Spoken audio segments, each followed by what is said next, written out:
Meeting with the Pledge of Allegiance, please. I pledge allegiance to the flag of the United States of America and to the republic for which it stands, one nation, under God, indivisible, with liberty and justice for all. Thank you. As stipulated in the warrant for this meeting, the purpose of this meeting is, quote, to transact business not involving voting by Australian ballot or voting required by law to be by ballot. Robert's Rules of Order govern the meeting. Please wait to be recognized. State your name clearly. Address your remarks to me, the moderator. Limit your remarks only to the matter at hand. And in the interest of fairness, everyone who wants to speak on the subject will have the opportunity to do so before I recognize the speaker for the second time. There are 5 articles for consideration. Article 1, to see what compensation the school district will pay to the officers of the River Valley Technical Center School District. What's your pleasure? Mr. Moderator? Yes. Andrew Pennell, Bellows Falls. I move to compensate the officers and voting members of the River Valley Technical Center School District as follows. Moderator, $50 per district meeting. Clerk, $100 per district meeting. Treasurer, $1,000 per annum. Voting board members, $400 per annum, as long as they attend at least 50% of the meetings. Thank you, Mr. Pennell. Is there a second? I'll second that, Mr. Moderator. Bob Flynn from Springfield. We have a motion that's been moved and seconded. Is there any discussion?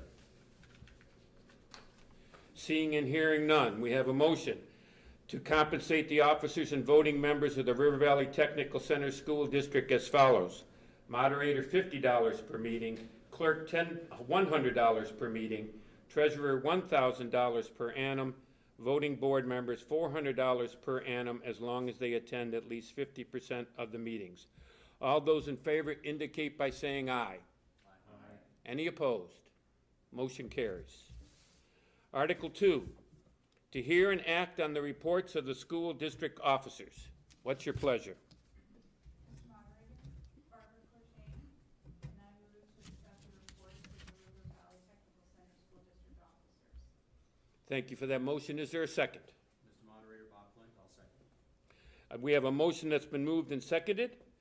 That motion is to accept the reports of the River Valley Technical Center district officers. Is there any discussion or questions?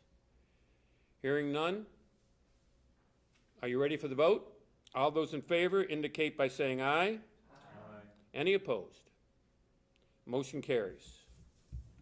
Article 3, to see if the school district will authorize the Board of Directors to receive and expend funds received through grants, donations, or other outside sources during the ensuing year, so long as such funds do not change the technical education tuition assessment derived from the operating budget approved by the school district voters. Is there a motion? Mr. Moderator. Yes. Brenda Blodgett. I move that the school district authorize the Board of Directors to receive and expend funds received through grants, donations, or other outside sources during the ensuing year, so long as such funds do not change the technical education tuition assessment derived from the operating budget approved by the school district voters. Thank you for that motion. Do we have a second? I'll second, Mr. Moderator. Bob Flynn. We have a motion and a second. Any discussion? Seeing and hearing none, we'll have the vote. All those in favor of the motion indicate by saying aye. Aye. Any opposed? Motion carries. Article 4, to authorize the Board of Directors to borrow funds through a bridge loan to cover expenses while waiting for state funding to arrive. What's your pleasure? Mr. Moderator, Barbara Cochane. I move to authorize the Board of Directors to borrow funds through a bridge loan to cover expenses while waiting for the state funding to arrive. We have a motion. Do we have a second? I'll second, Bob Flynn. We have a motion and a second to authorize the Board of Directors to borrow funds through a bridge loan to cover expenses while waiting for state funding to arrive. Any questions or discussion? If not, we'll have the vote. All those in favor of the motion indicate by saying aye. Aye. Any opposed? Motion carries. Article 5, to transact any other business that may legally be brought before this school district annual meeting. Is there any such business? Hearing, seeing none, our business is concluded. Since it has, the business having been transacted, this annual meeting is recessed to Tuesday, March 7th, 2023, on which date the voters of each member district are further warned to vote by Australian ballot on the proposed 2023-24 budget at their respective polling places. Thank you, and I believe we have a presentation from Scott Farr.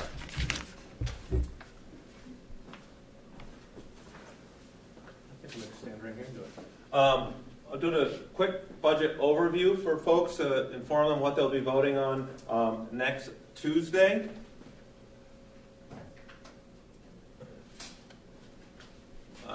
Our designated service region is made up of 4 Vermont school districts. That's the Bella Falls Union High School District, the Ludlow Mount Holly Unified School District, and Green Mountain Unified School District, and the Springfield School District. And our service region is designated in state statute. So the voters will be voting on our FY24 budget, and it's our total budget amount. That'll be $3,339,986. And that figure represents the intersection of our regular budget, where we serve the students from our daily high school program, and it's the basis of the tuition is charged to our sending schools, which is based on the number of students that attend. The second part is grants and adult ed, and that doesn't impact the high school tuition.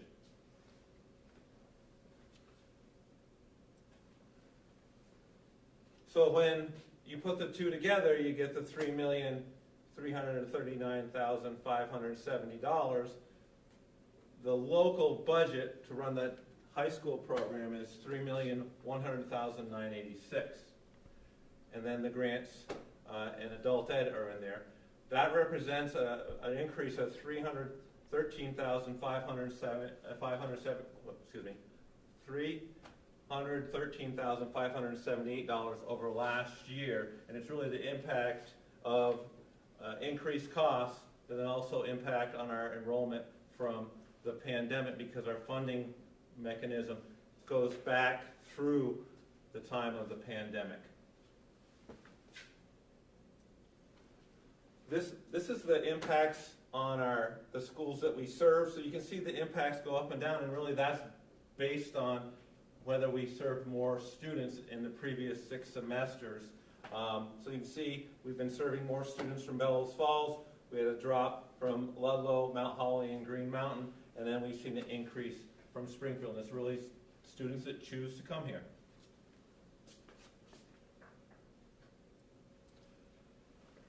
You can get more information. Our budget brochure is available. It came to you by mail, was multicolored. The annual report, which is available at town clerks, the high schools, libraries. We have a link on our Facebook page and at rvtc.org. If you have any questions, you can call us. We'll be glad to go through it with you. The other thing that I missed earlier is that roughly 3% of the school tax that you pay, it goes to technical education over the state of Vermont. So what does that mean in my tax bill? Roughly 3% goes to technical education. So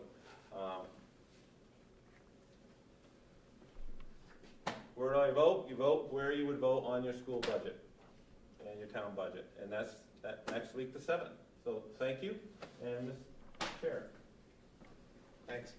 I'm Bob Flint. I have the honor of being the chair of the River Valley Technical Center School District Board. And for the folks watching on cable PEG access that may not be familiar with this building, we are in what's called the River Valley Tech Center Cafe.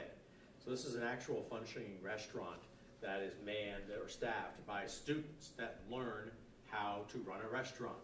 In the case of the students that work out in this part, they learn how to be servers. In the case of the students that work in there in this amazing commercial kitchen, they learn how to be chefs or do prep work or learn how to run restaurants. It's an actual functioning thing. That's just one of the many programs that are contained within this building. One of the things I appreciate about being part of River Valley Tech Center is the passion that the educators, the staff, and the teachers, and everybody who's here genuinely have for what they do, but also the fact that the students who are here want to be here. One of my favorite days of the year is the awards day in June, when students are recognized for completing various programs, certain achievements, and so forth. But I was struck by something that one of the instructors said last year about the feedback he got from the employers, because part of the experience here is going out and getting work experience at the employers in the industry sector you're doing. So students in here will go job shadow at restaurants. Students in the carpentry program might work for a construction company, or in the building trades might work for an oil company or a fuel company or a plumber. So he said, well, we got great feedback on all the kids. They certainly knew what their skills were in the particular area, but they were incredibly professional. And that really struck me, because all of these students could get hired like that. And if we had more students, they would get trained and they would get hired. And in my day job, I deal with workforce development and economic development. That's certainly something that's an issue in this region, in the state, and in our country right now, is bringing up a better skilled workforce for the future. That's what's going on here every day at the River Valley Tech Center. Just this week, Scott mentioned the Facebook page. There were posts this week about students upstairs in health careers learning how to do bandages and how to take care of patients and to prep for a nursing test to get their certifications. Down the hall, they're building a house. An actual house is going to be done here shortly, and they were wiring up the house with the electrical wiring and so forth, so it's going to be ready to go for somebody to live in here in the next coming months. That's education. It's important. You can go to college. In fact, we have a pretty high post-secondary rate here at the River Valley Tech Center, but the students are learning tangible skills that will serve them the rest of their lives and help them transition into careers. So with all of that, we would ask for your consideration and your support for the budget next week, and we appreciate you spending time with us here this evening. Thank you. I believe we're adjourned.